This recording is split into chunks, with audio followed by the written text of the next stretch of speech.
This channel does not promote any violent, harmful, or illegal activities. All content provided by this channel is meant for an educational purpose only. UEN Jaipur is a perfect target for prospective students aspiring for good jobs, good education with future-ready skills.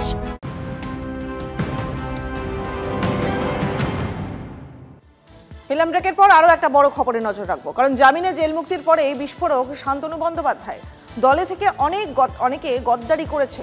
দলের একাংশের বিরুদ্ধে চক্রান্তের অভিযোগ বহিষ্কৃত তৃণমূল নেতার। ভোটের আগে দলকে সতর্ক হওয়া উচিত বলে জানিয়েছেন তিনি।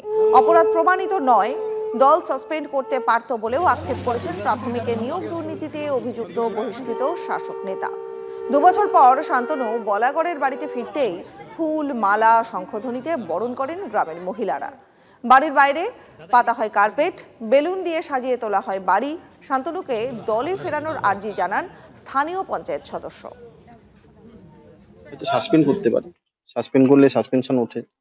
আমার এটা একটা খুব কষ্টের জায়গা, দল আমাকে বহিষ্কার করে দিয়েছিল।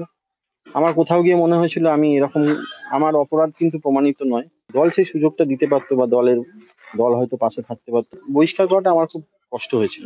আমি কিছু খবর আমি চেষ্টা করব তাদের কাছে পৌঁছে দেওয়ার, যে এই দলে থেকেও যে কত মানুষ যারা দলের বিভিন্ন পদাধিকারী আছে।